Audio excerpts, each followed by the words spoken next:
All right, we are back again. My name is Cashin Yu. I am the Program Support Specialist for the Community Action Partnership and the host of today's webinar. So if you do have any technical difficulties, you can find me in the chat box on your right-hand panel, or you can email me at cyiu@communityactionpartnership.com. I will put that in the chat box in a moment in case you need a visual on that. There will be polls that pop up today. Those will also come in that right-hand panel. And you can also put in questions at any point during the webinar into the Q&A box. You do not have to wait until the end or wait until we've asked for questions to put them in. Bring them along as they come to you. With that, we're going to turn it over to Denise Harlow to do some introductions today. Thanks, Cashin. Good afternoon, folks. Good morning to some of you on the West Coast. Again, I'm Denise Harlow, the Project Director for the National Training Center here at the Community Action Partnership. Today's webinar is a joint effort between the National Training Center and the Leadership Development Center of Excellence here at the Partnership, both of which are funded through OCS, through CSBG Training and Technical Assistance Resources. So we appreciate OCS's investment in this type of training. Today's webinar is the third of a series of 3 that we have done with Transition Guides, our trainers here today. And Transition Guides is a nationally recognized firm of excellence when it comes to executive transition.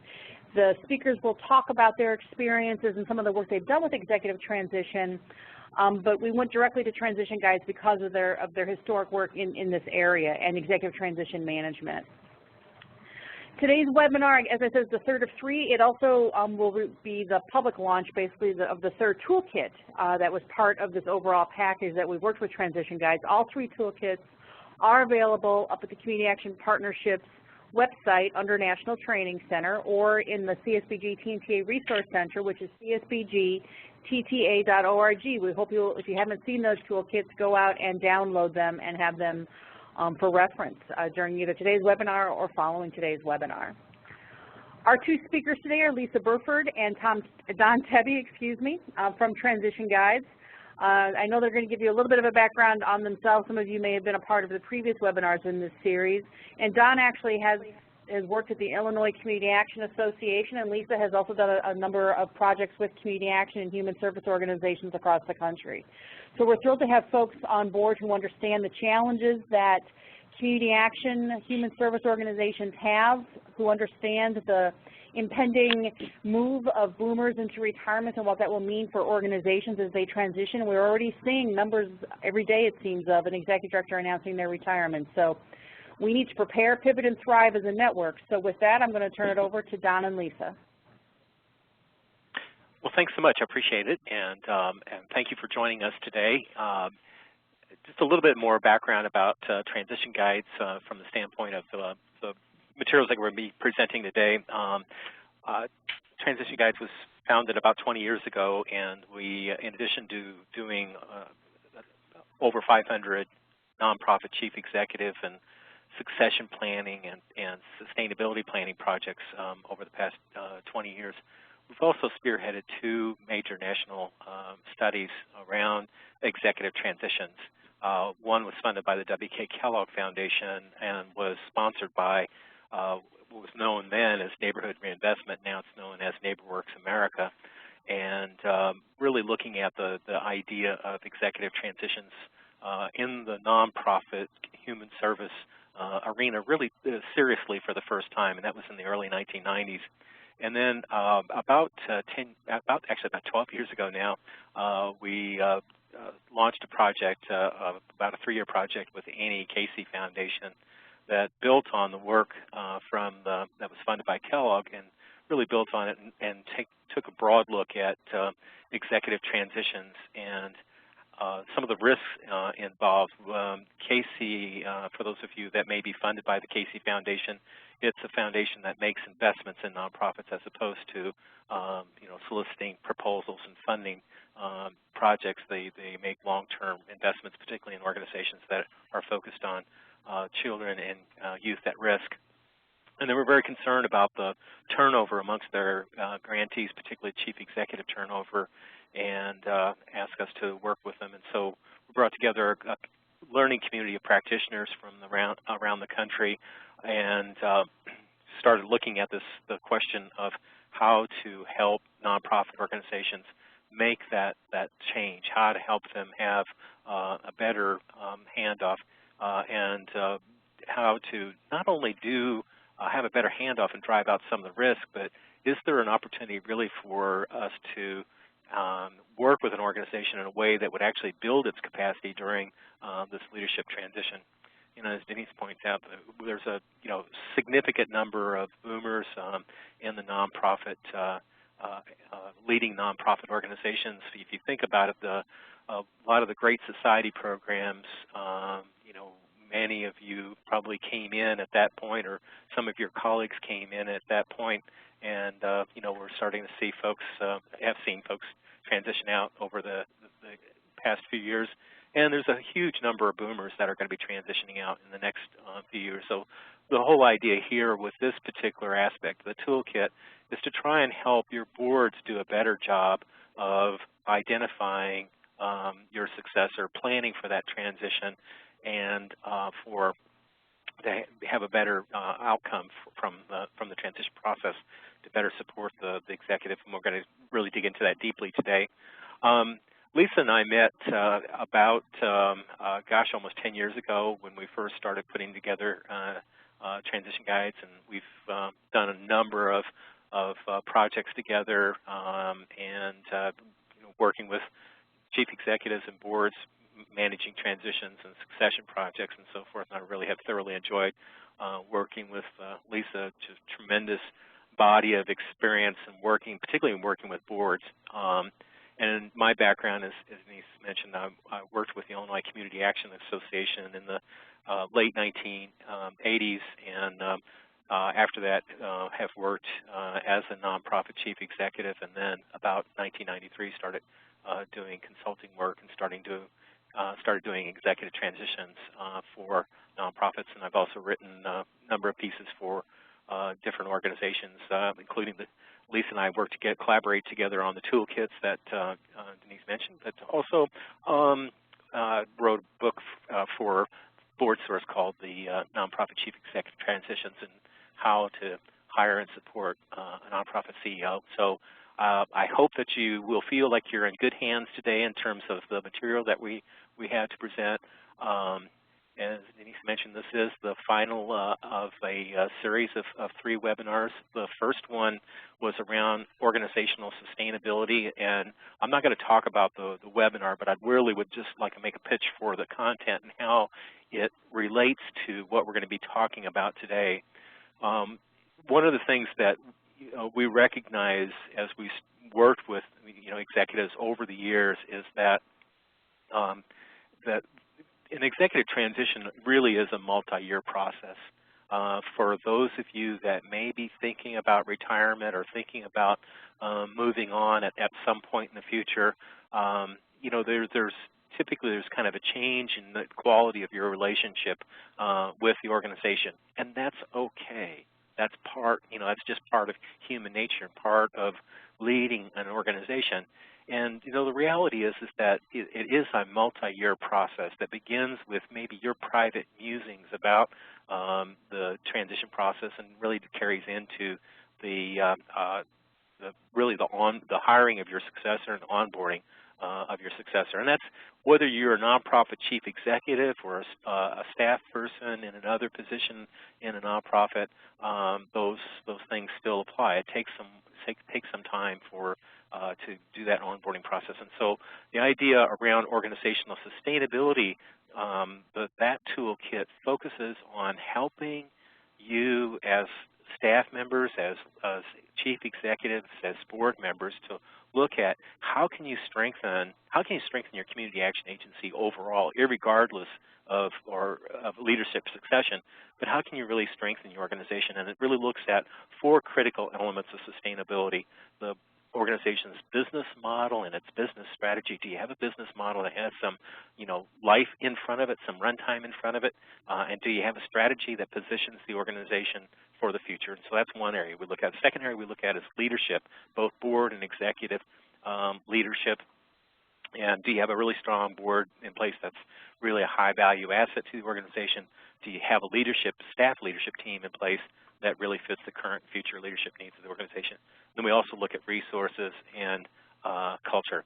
And so just really encourage you to take a look at that toolkit. There's a fun one-page assessment sheet that if you really take that on and take it, work with your board, work with your executive team, you'll get some great insights about the sustainability challenges. And then the toolkit will walk you through step-by-step a process to develop an organizational sustainability action plan.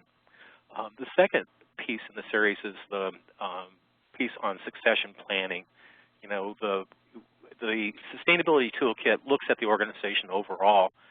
In the succession planning toolkit, we drill down in that leadership area, and we drill down very specifically on executive leadership and how to sustain the executive leadership in your organization, and how can you drive out some of the risk around that. And so that particular toolkit talks about or walks you through 3 different kinds of succession planning, but then we really take a deep dive on what we call succession essentials, something that every organization ought to have in place, and that is an emergency backup plan for your chief executive, and ideally broadly for your senior management team positions as well, but for sure for your chief executive position, and then a board-adopted succession policy. And that succession policy doesn't really relate to the other staff positions. It really is focused on how would the board manage an unexpected absence of the chief executive? How would they manage, the permanent turnover in that position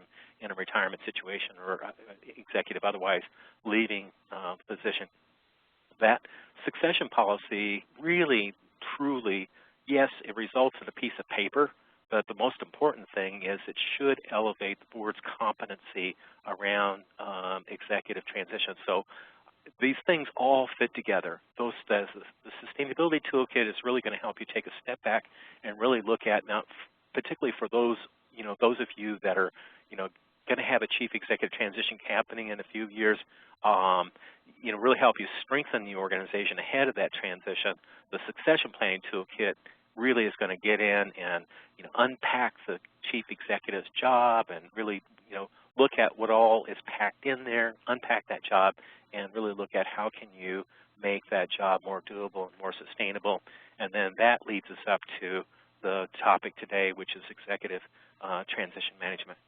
Cashin, I think we had a poll to see who's on the call. Could we put that up? We sure can. Great. So we'd like to just kind of get to know who's on the call today so we can, so Lisa and I can tailor our remarks. So if you're an agency CEO or a board member or other staff member, appreciate if you could let us know that so we can, this is completely anonymous. There's no tracking here on any of these polls. We're going to have another poll later. Nobody's looking at this other than just the aggregate information that's going to show up on the screen in a little bit.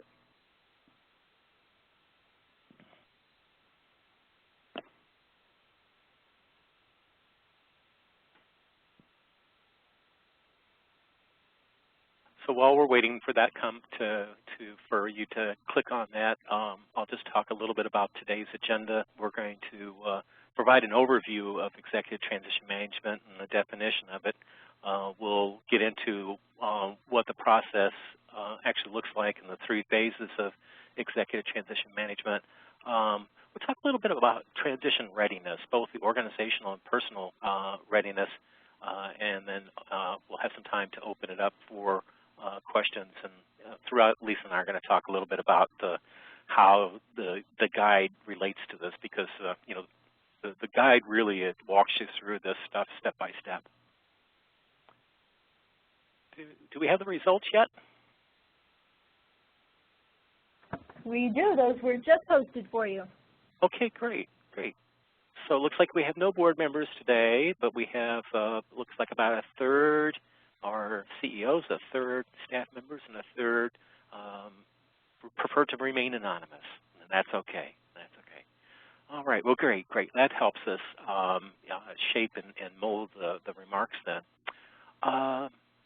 So I've talked already a little bit about the kind of the framework of overall of the toolkit. The toolkit meaning the three guides together, and that how they are interrelated and that they build on each other, starting with kind of the early work of organizational sustainability, midterm work of leadership sustainability, and now the heart of the matter, you're facing an executive transition, say in the next 12 to 18 months, or maybe you're not facing a transition, but you're going to be facing it at some point. And that's one of the things about the toolkit too, and one of the things about this work is that in our day-to-day lives, we just sort of kind of go along, and particularly for those that are earlier in their career, it feels like there's kind of this endless highway in front of us. And then, for those of us that, like myself, who have a little snow on the head, we start thinking about, there may not be an end to this highway. I may actually be getting to, the border of California and the Pacific is in sight, that kind of thing. So, the reality is that all careers end in a transition. Absolutely, all careers, all tenures end in a transition. And it's just a matter of when and how well managed. And that's the whole thrust of the toolkit. That's the whole thrust of today's discussion is really how can you manage that transition most effectively. So this toolkit, like the other toolkits, is divided up into two sections. The first section provides an overview of the information and some background, so forth. And then there's a second part of it. This one in particular has a very deep appendix in it. There's guides and templates and so forth for just about every kind of circumstance and every kind of issue. So there's, for example, there's a template for a position profile. There's a template around announcement letters.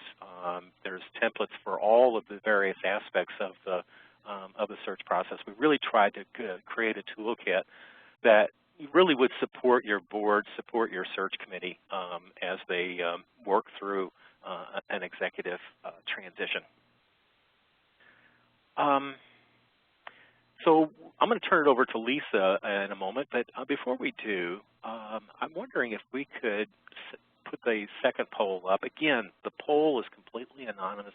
Encourage you to respond. Nobody's going to be looking at this behind the scenes, just simply the summary data. But we'd like to get to know how many of you think you might be facing a chief executive transition in the next 18 months, in the next maybe between 18 months and 5 years from now, or if you don't have a specific date in mind, but you think it's probably going to occur, sometime in that time frame, or those agencies where it's way off in the future. It's more than 5 years away.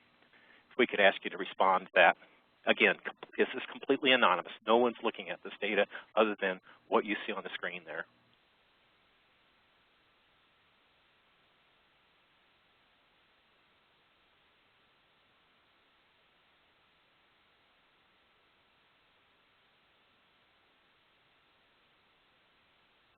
While you're responding to that, the reason why we ask that, again, it helps us tailor our remarks.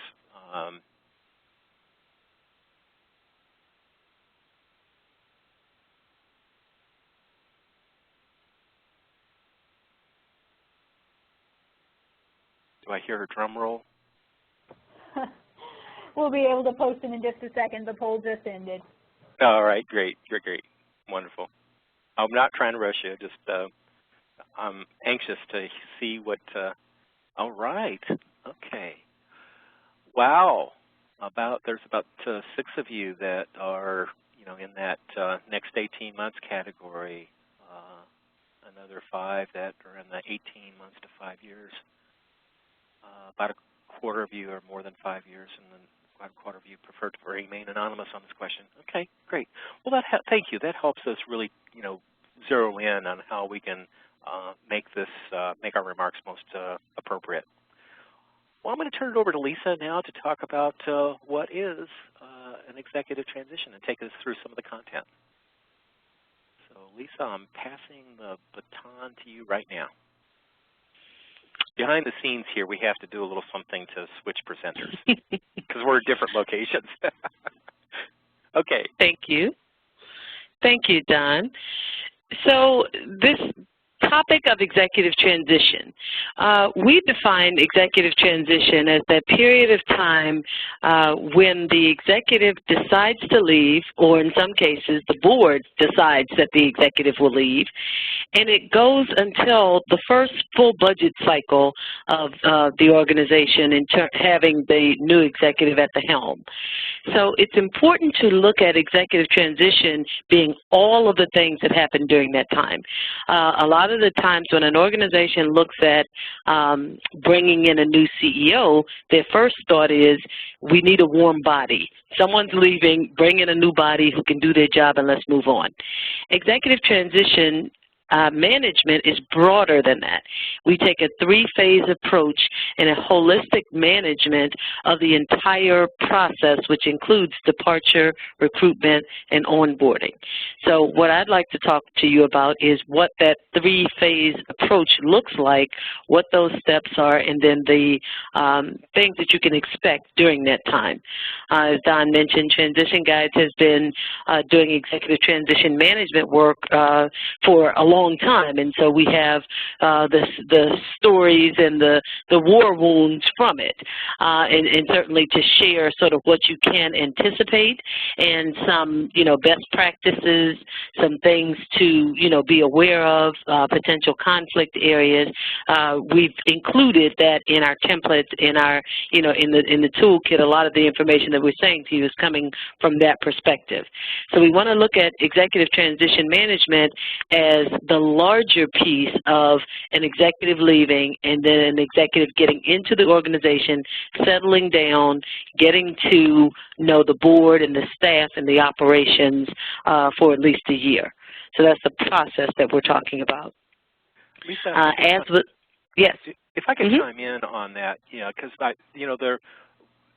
what we find over the years is that there's a couple different mindsets that we confront. As Lisa mentioned, we've been doing this for 20 years, and we've seen kind of the good, the bad, the ugly, and the exquisite when it comes to executive transitions. And a couple different mindsets that we bump up against fairly commonly is the mindset that we refer to as the replacement mindset.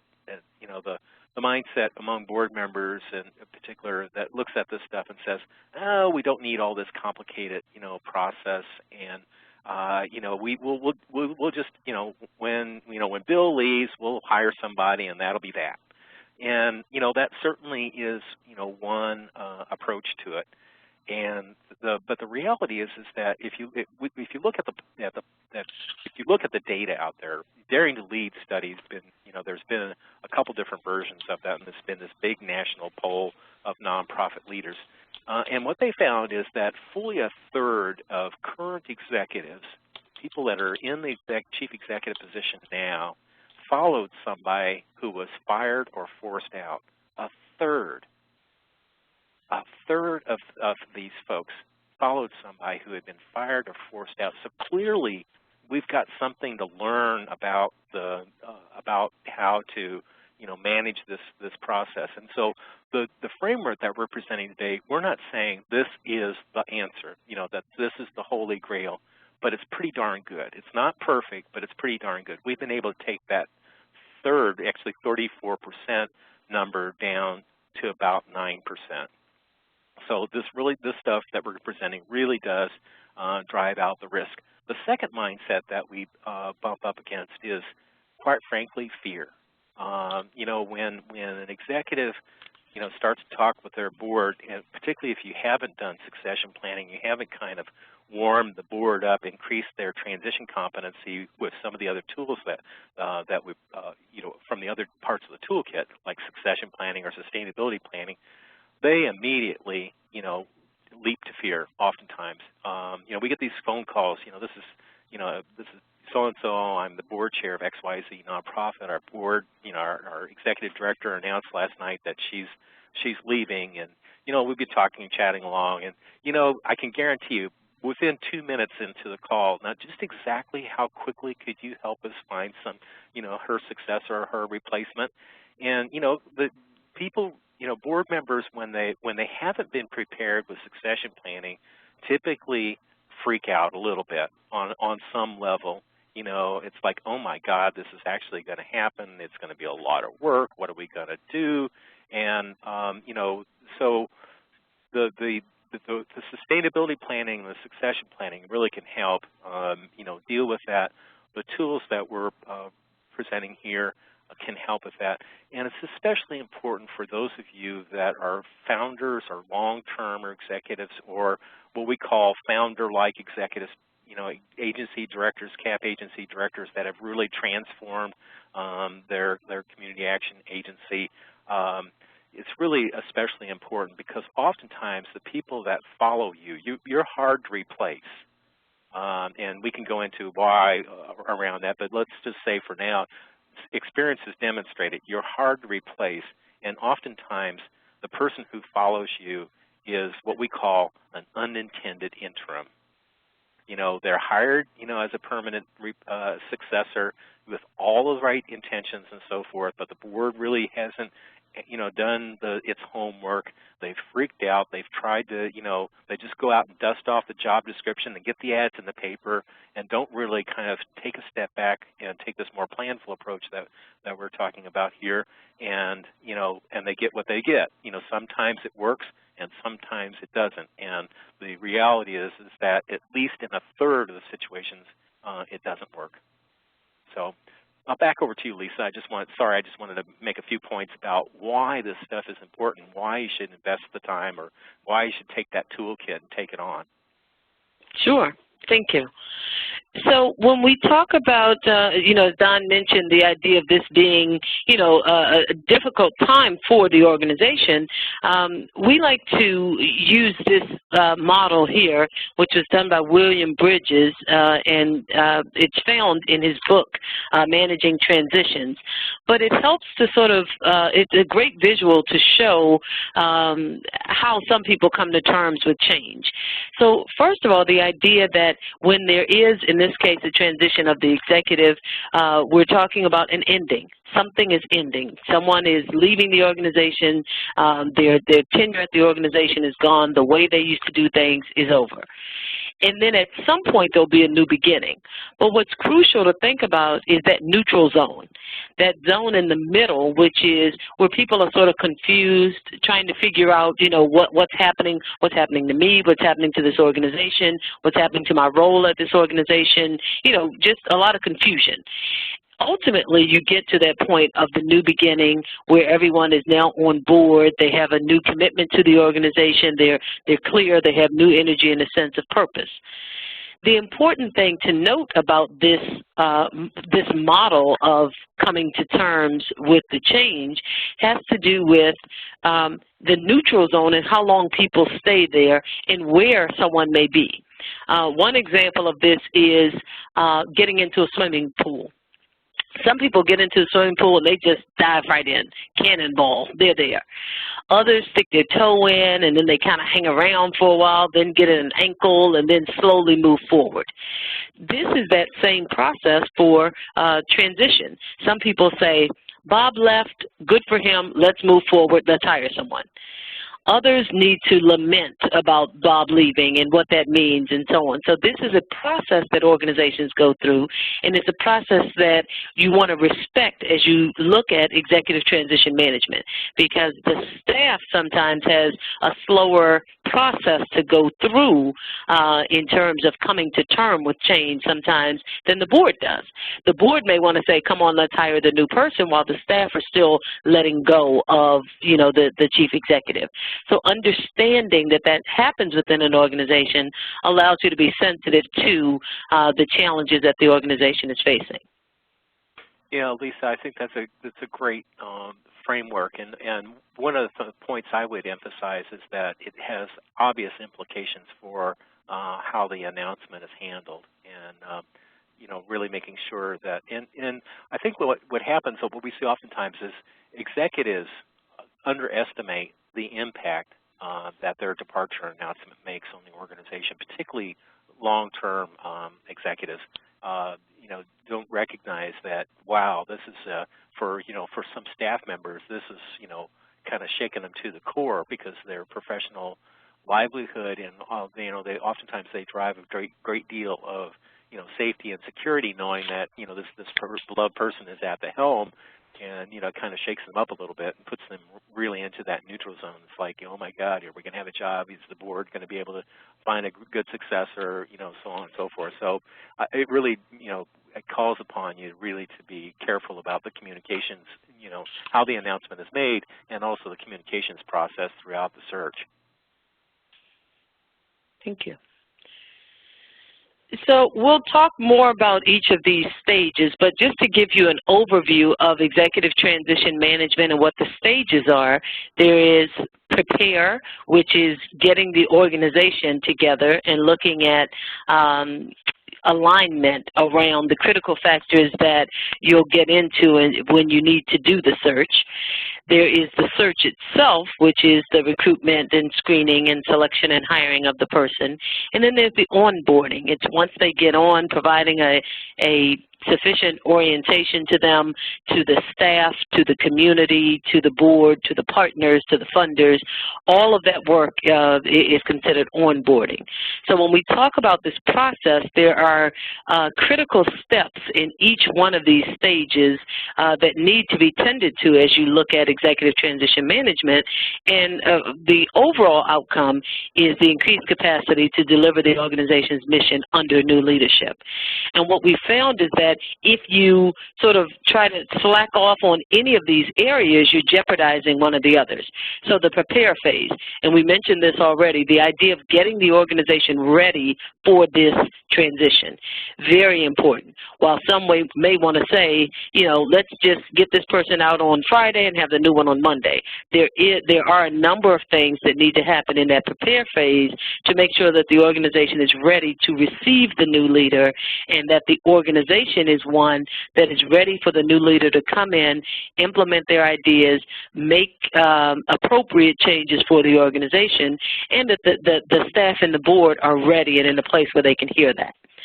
The search phase itself, again, the idea of whether it's done internally or you use a consulting firm, there are a number of things that the organization has to do to get ready for that in terms of launching the search and making sure they have the right people doing the screenings and moving forward to hiring. And then I already mentioned the onboarding process, making sure that there is support mechanisms in place, including evaluations and reviews of the new executive when they come on board. And I'll go deeper into each of those phases later on in the presentation. So, preparation, getting the organization ready for the search and hire. One of the things when we start with an organization, we need to understand what has brought them to that point. In some cases, it could be that the executive decided it was time for them to leave, or maybe the board decided it was time for them to leave. Could have been health issues. I think I saw a question or a comment there about someone who's currently going through a transition due to health issues. So the situation, the organization may find themselves in a situation, and now it's time to prepare the organization for that change. They weren't prepared for the change in terms of this was departure defined, as in on December 31st, I'm retiring, and in that case, you'd have an opportunity to prepare the organization. Sometimes you have emergency situations, and you have to look at how do we get the organization prepared right now. But as we look at executive transition management and the preparation phase, it's about looking at all of those factors of organizational sustainability that Don mentioned earlier, making sure that you have your ducks in a row and ready for the organization to be seen by someone else, by the new executive. And one of the things that for the organization to look at in terms of the core sustainability, Don mentioned them, the four core elements of sustainability. What is the strategy of your organization? What is the leadership, that's both board and staff? What are your resources, both human and financial, and what is the culture of the organization. So you take a look at those things, and you look at where are we challenged, where do we need to support this organization such that it is an organization that the new leader can come in and be a part of. And in finding that person and in driving the search, the questions that the board needs to be clear on, what we call the 4 big questions, who do you want to hire? Why do you want to hire that person? What do you want that person to do? And what do you need to get ready? So the board has a key role in this preparation phase because it has to do with getting the organization to a point where they can honestly say where they are and what they need from the new leader. So an example of that may be if you have an organization that is a couple of years from a capital campaign or in the middle of a capital campaign, or, there's something that they need to do in the immediate future. Well, then that will impact the kind of person that they need. It would impact them because maybe they need someone with real estate experience, or maybe you're starting a new line of business and you're saying, we're now going to start an after-school program. We haven't had one before. Maybe we need someone with an education background to help us lead this new education focus that we have. But looking at who you want to hire has a lot to do with whether the organization is ready to bring in that caliber of person. It's also important that during this preparation phase, you look at your internal structure. And your internal structure from the standpoint of your current staffing. Is there an internal candidate? Is there a likely internal candidate? And then what is the organization's policy on hiring internal candidates? There may or may not be something in your personnel manual about that. It may be something that you need to examine. We've been in organizations where an executive is leaving and there's a deputy executive, but that person is not the likely choice for the job. That person is not considered for the job. If that is the case, there needs to be some understanding that, we're going to do this search and this person is not a candidate, or that the person is a candidate. Whichever way works best for the organization, it's just important during this preparation phase that you deal with that, because you also have that person's feelings to consider as you begin the search, as well as the rest of the staff who may have conversations around that. So you just want to be clear up front around that internal candidate piece. Also, the piece about commitment to diversity. If the organization has such a commitment, then your search plan would include a diverse network so that you would increase the pool of competent, diverse candidates. We talked about earlier resisting the temptation to hire too quickly. This is a piece when you begin to have these conversations with staff about what are we good at and what is our best work and where should we focus our time. Sometimes the staff feel antsy and they want to move forward, like let's get through this and let's hire someone. But I caution you to say that this preparation piece is important, because out of these conversations with your board and your staff as you're doing this preparation, you learn a lot about the organization's strengths and weaknesses, and these are things that you can put forth to candidates coming in. You want to find the right candidate who can assist you with these challenges and continue with the strengths. So it's an important conversation to have during this preparation phase. And certainly we're doing all of this because we're striving for a good ending for the new executive so that you can have a good beginning for, striving for a good ending for the current executive so that you can have a good ending, a good beginning for the new executive. And part of this preparation, sometimes it seems trivial to talk about, but the going away celebration for your current executive. As the organization is beginning to think about we're moving on, we're going to have a new executive, sometimes that the previous executive gets lost in that. And so we encourage you in the preparation phase to have the conversation about what are we going to do as the going away? Is there going to be a party? Is there going to be, we're going to dedicate a brick? Are we going to, and again, we're talking about long-term executives. But what is that thing that the organization will do to appreciate that outgoing executive? It's important that you have that, and that allows the staff, the board, the community to have that closure before you get started with the new executive. So all of these are key components of the preparation phase. The next phase, search and selection.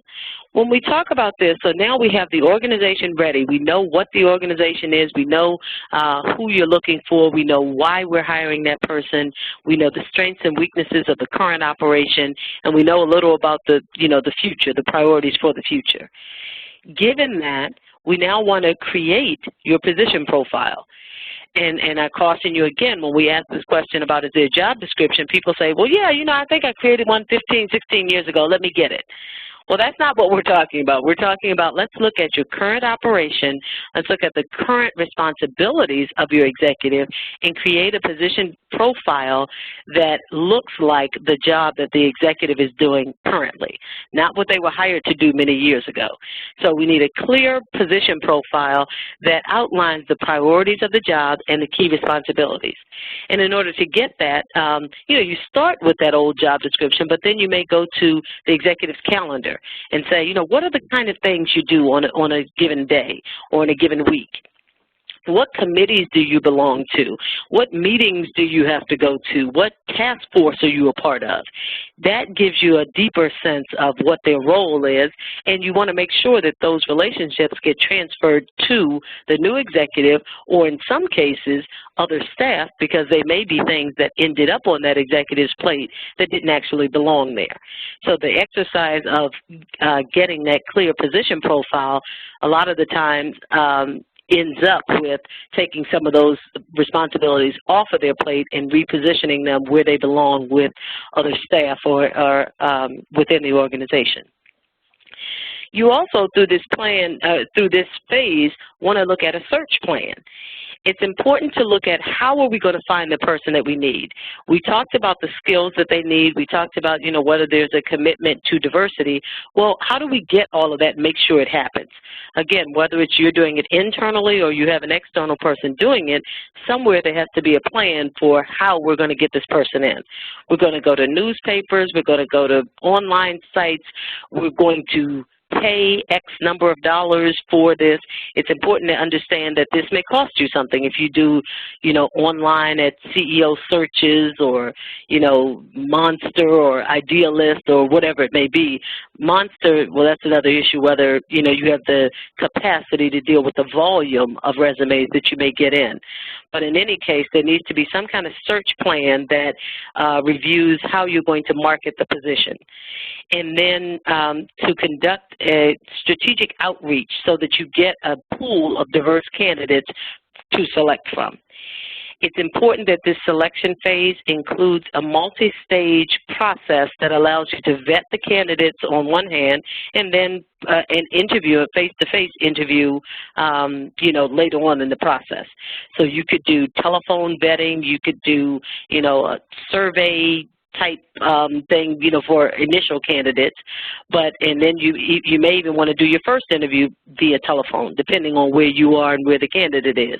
But it is important that ultimately they come into the organization, get a chance to see the facility, see the staff, see the board, so that they know the organization that they're getting into. You want to make sure it's a good fit.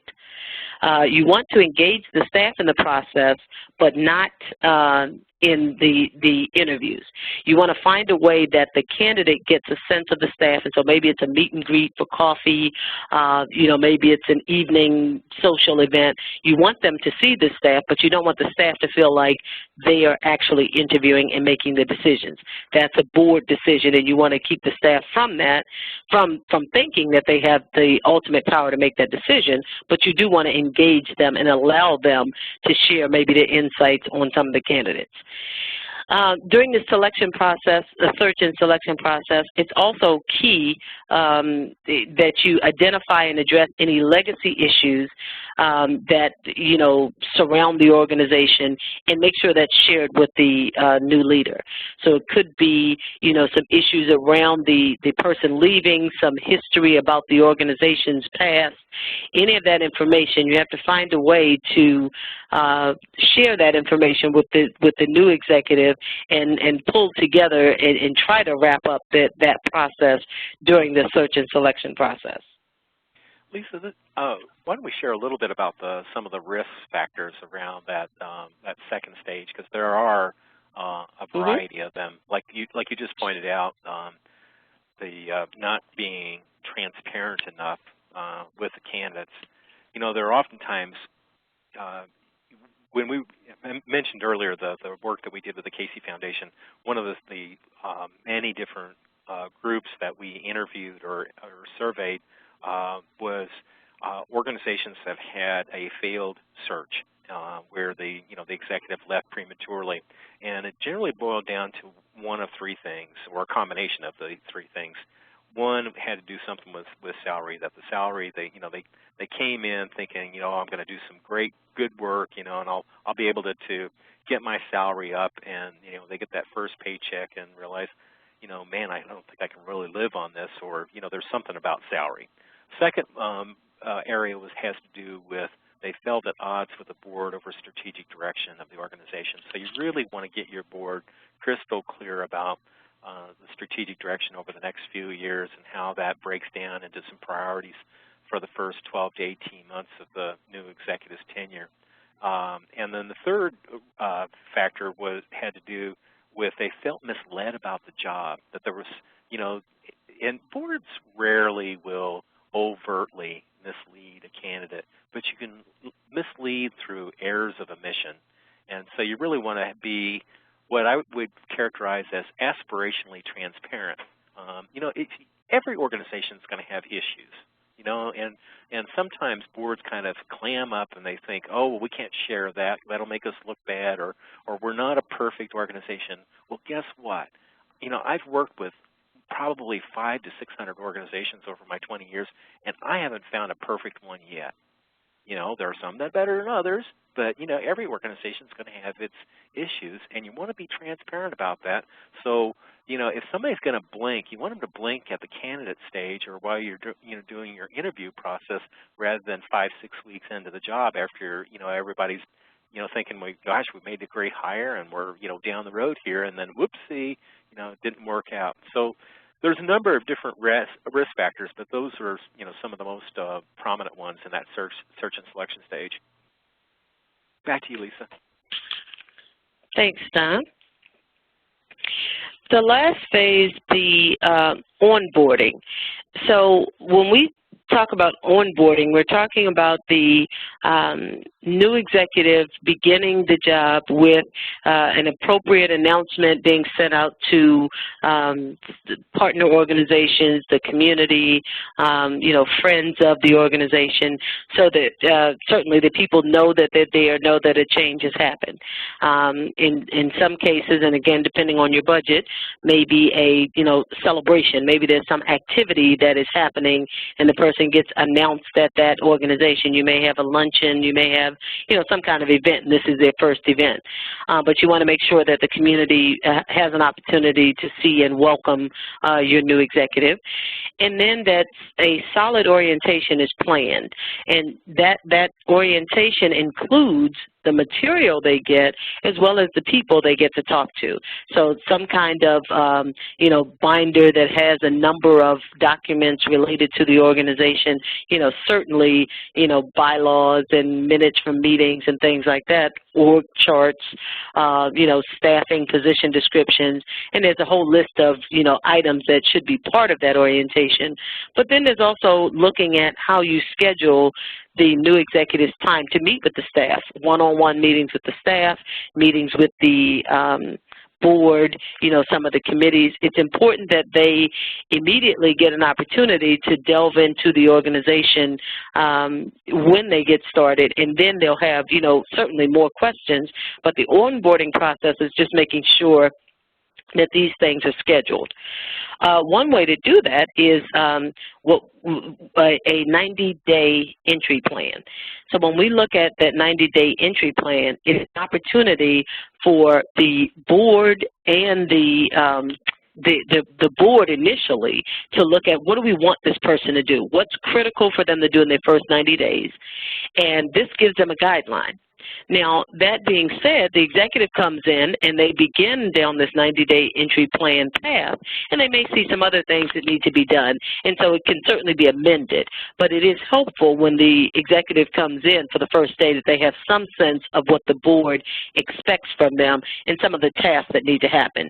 Within that 90-day entry plan, it would be things like meet with our largest donors, or meet with our biggest funder, or, you know, go to certain events, or, you know, come up with a draft of, you know, how you see implementing our strategic plan. But there are some key things that need to happen, and it's important that that be a discussion between the board and the new executive so that they can start on the right path. It's also important that the handoff of relationships happens. It's important, and a lot of organizations don't have the luxury of a long overlap, if any, but when a new executive comes in, they need to know who the key contacts are in the community and in your funding world that they need to know. So the first attempt at that is, you know, a list. You can certainly write a list. Here are the people, here are our funders, here are our donors. But then there's also, if possible, the actual handoff. So if you have that overlap where the outgoing executive is still around and there's an opportunity for them to take the new executive to the next Rotary meeting or to the next, you know, community meeting, that's a good way to do the personal handoff so that the outgoing executive gets to introduce the new person to people in the community. Now, again, that depends on if you have that overlap. But there has to be some system of making sure that the relationships that the outgoing executive had gets passed on to the new executive. You also want to pay attention to, as I said, the idea of the agreement, or what we call the social contract between the board and the executive. It's the understanding of what that executive will do and how it will get done. This is a new relationship. You know, if you look at like a new marriage, you know, there are things, you know, kind of kinks that you need to work out. The key to working them out, of course, is communication.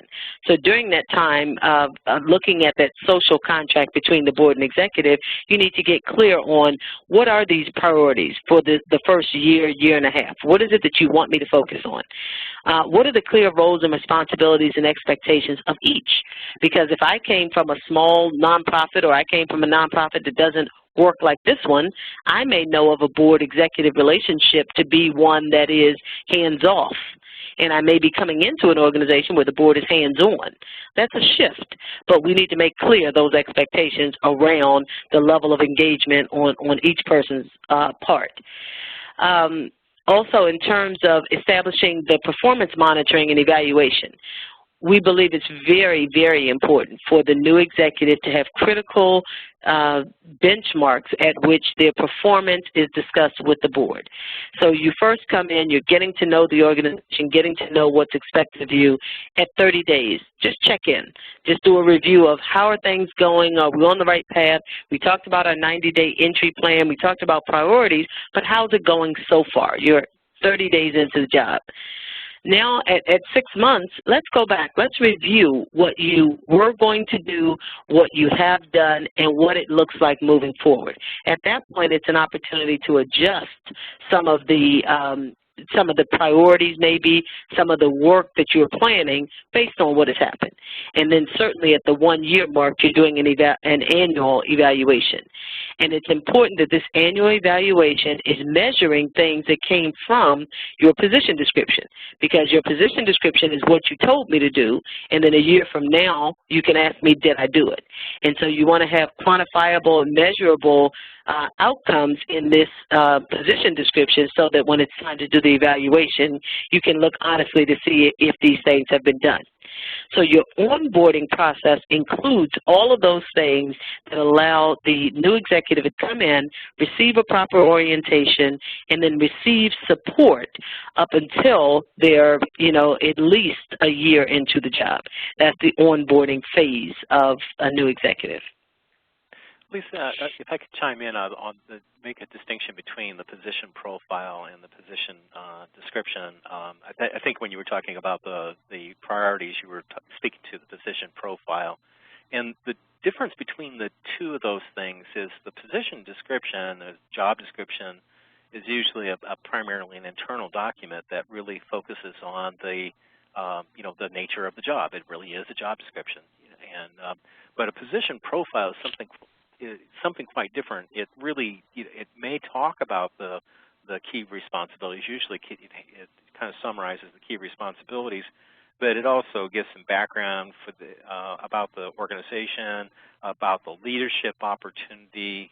What's the sizzle in the leadership opportunity, that sort of thing, and then it also lays out, at least as we frame it, these 12 to 18-month priorities that then become part of the onboarding process. So just a little bit about kind of some of the things that you'll see when you dig into the toolkit, kind of the distinction between a position description or job description and the position profile, at least as we frame it. Thanks, Don. So when an organization, as we look at transition readiness, we're talking about whether the organization is ready and whether the executive is ready. When we look at the executive readiness factors, timing is certainly an issue, whether they are personally or professionally ready to move forward. Professionally, do they feel like the organization is in a place where they can move on? Do they feel like the organization can handle a transition at this point? And do they have a plan for how they're going to leave? Is it, after our annual event? Is it after we build this building? Is it after we have enrollment up to this number? But an executive may have some factors in mind professionally that impact their readiness to leave for a transition. And then also you have to consider personal factors. And the personal factors around an executive being ready to leave have to do with them having something to move on to. Personally, emotionally, are they ready to let go? In some cases, you're talking about an executive that their whole life has been spent at this organization. They are the organization. Are they ready? Financially, can they make this move at this time? Do they have their family support? And do they have, other support networks in place to leave an organization? So sometimes the executive's readiness factors have to be considered even before you look at the organization's readiness factors. And they don't have to be opposing, but you have to be clear that there are two sides to the readiness factor. So when we look at the organizational readiness factor, from the organizational standpoint, have these sustainability factors been addressed? And those sustainability factors are the strategy, the leadership, the resources, and the culture. Where are they around these things, and are we clear on the organization's status around some of these sustainability issues? Do you have a succession policy and transition plan in place? And ideally, you'd like to have a financial cushion. From the board standpoint, do you have a board that is competent on, succession and transition and ready to take on that process? And then do you have good leadership? Do you have a good board committee, a good board chair who's ready to lead this charge to get the work done? And then from the staffing perspective, do you have the right members on your team? Are the right people there to lead the organization into the future? Do you have a team structure? And we believe that using a team structure allows the organization to have professional capacity at the leadership level of an organization, so that it's not just one person that is responsible for all of the activities of an organization. And then, again, are they ready to deal with the transition? So the sweet spot, if you will, of readiness factors is when the executive is ready and the organization is ready for that transition.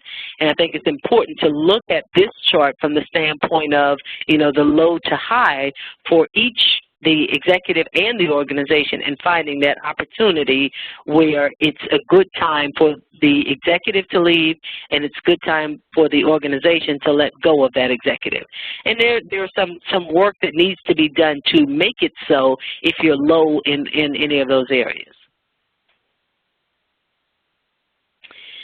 I mentioned this, knowing when it's time to leave. You know, executives, we talk to executives that say, you know, I've been around, you know, this organization 20 years, but, you know, this is what I know and I'm just not ready to move on.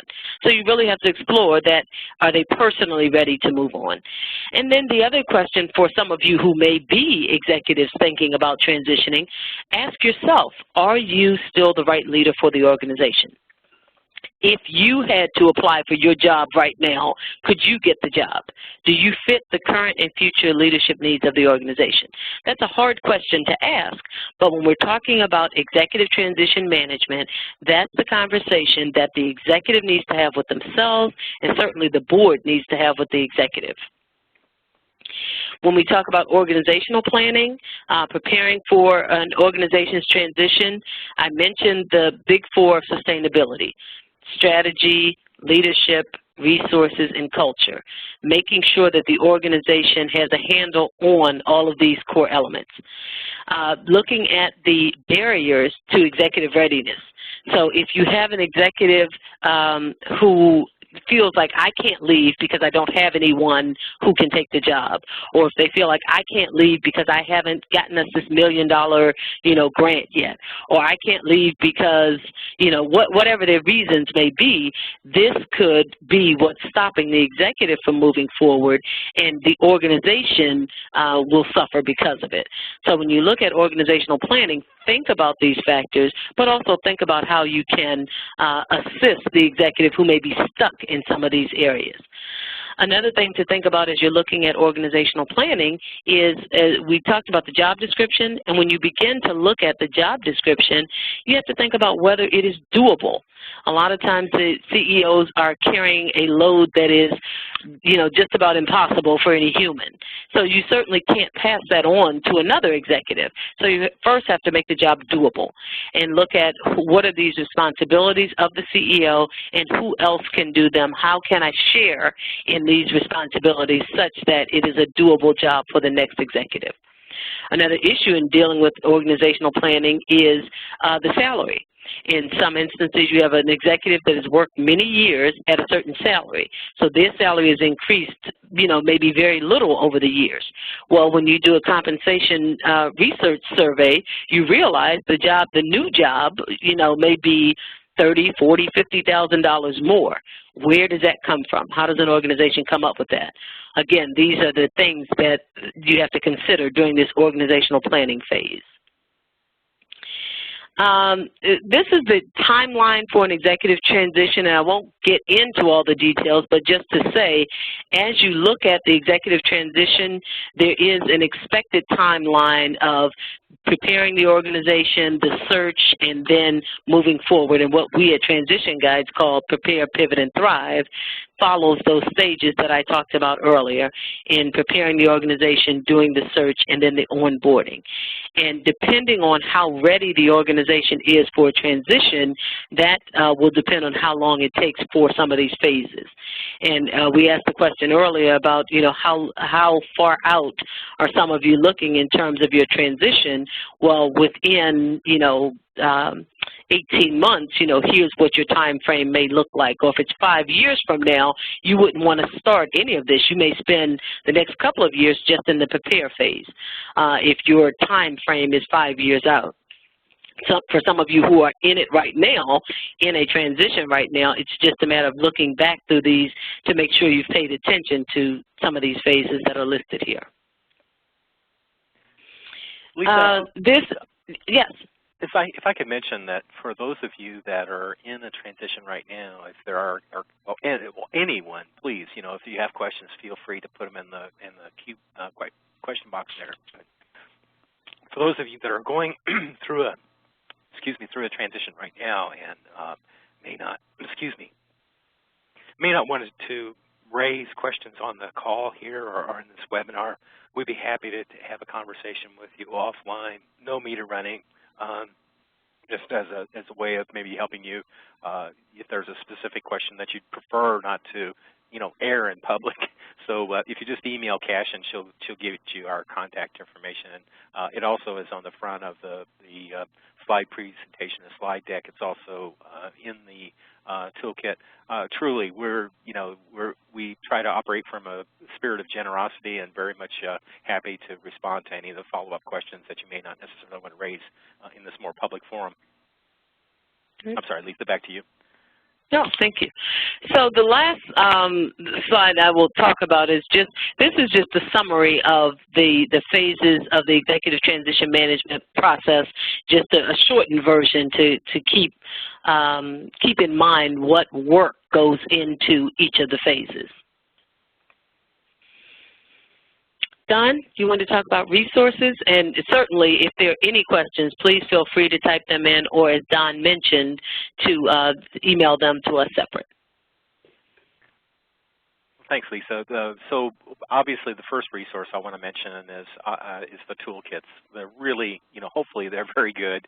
You'll find that they're very good. We've spent a lot of time really, poring over them and really putting in the best of our experience of over 20 years and the 2 research projects that we had taken on.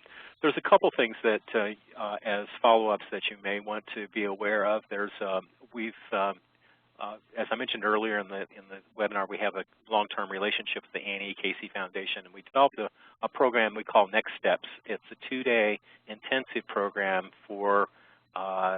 that takes a deeper dive into these 3 areas. It's built around 3 big ideas of sustainability planning, succession planning, and executive transition management, but really does a very deep dive into that. And for those that participate in it, you get the opportunity really to work through an actual succession plan, transition plan, or whatever plan is appropriate for where you find yourself in your organization. We have 2 sessions coming up, one in December at the NeighborWorks Training Institute in mid-December, and then late January at the Meyer Foundation in Washington, D.C. So it's a confidential space to address those concerns about executive search and transition and succession and sustainability. The NeighborWorks session is open to founders and board leaders and not just chief executives. So the audience there is really a broader audience. The one at the Meyer Foundation is really limited to chief executives, particularly and founders and long-term executives. Next resource that I might mention is our bi-monthly e-newsletter. It's free to sign up. There's no spam. It's just basically focused on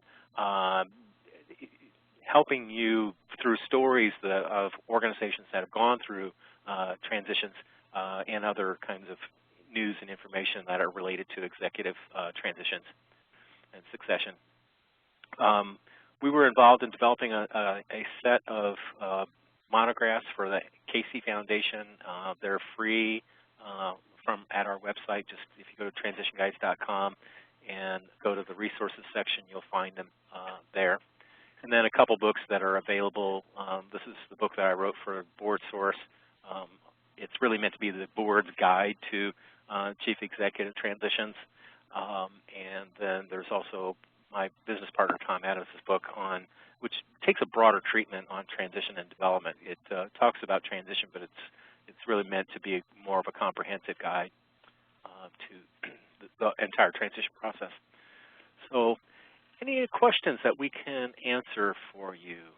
Again, for those of you that have maybe something that's sensitive that you would like to have a offline conversation, feel free to email Cashin and get our contact information, or call me up at the phone number that's on the slide deck. I'm happy to respond to you.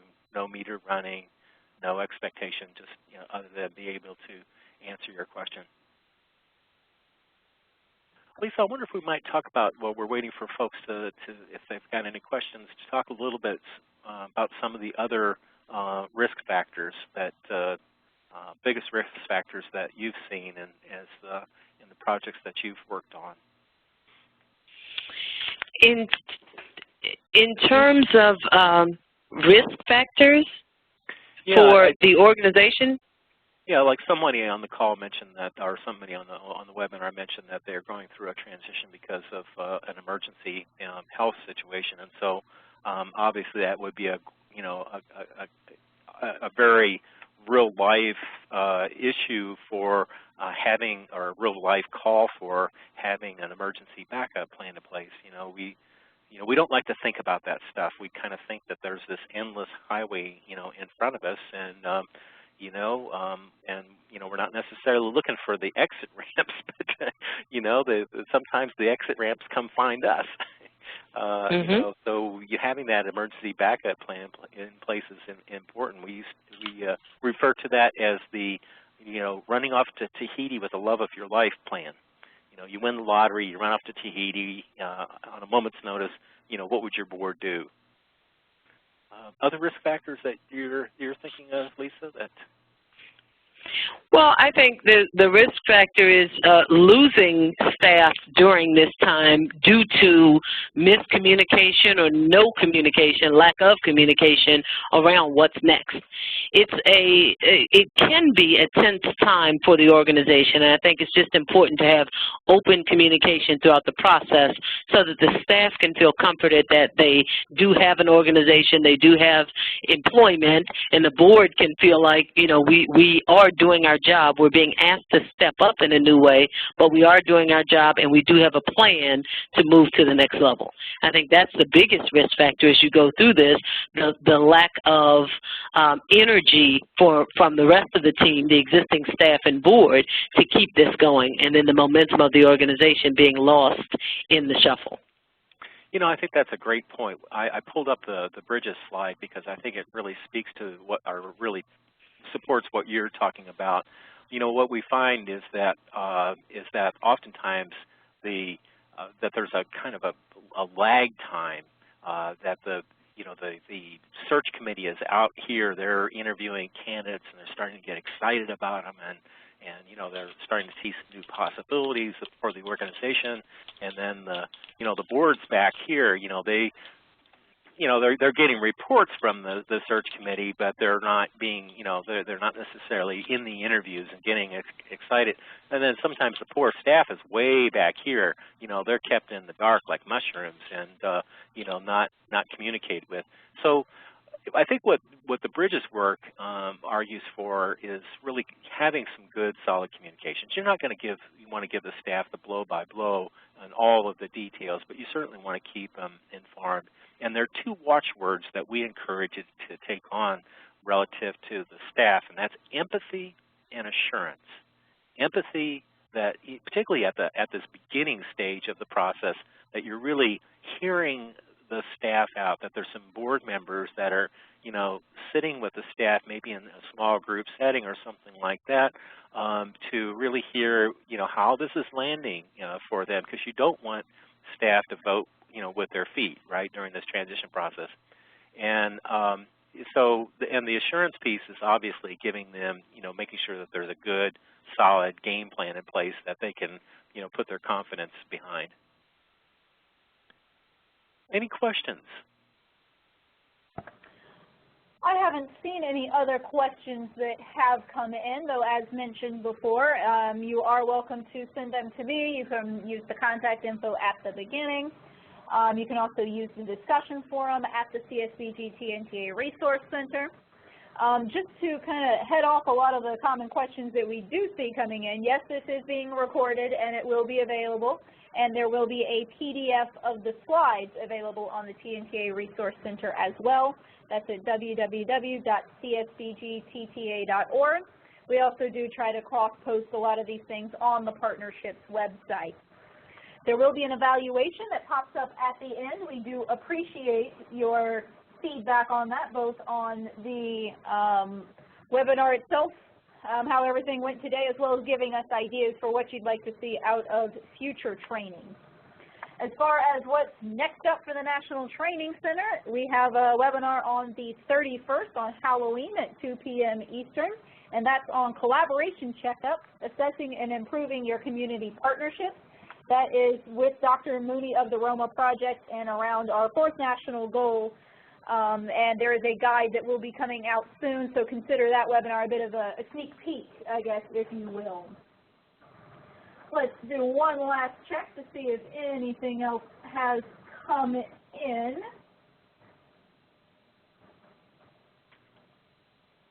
It does not appear that we have anything else, so with that, I think we are ready to say thank you to both Lisa and Don for being on today and leading through this, and hope everyone takes a look at the guide.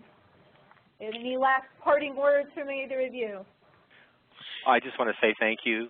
Thank you for your time today and your attention, and more important, thank you for the impact that you make in our world and our communities. Thank you. And best wishes on successful transitions. Bye-bye. All right. Thank you, everyone. Bye.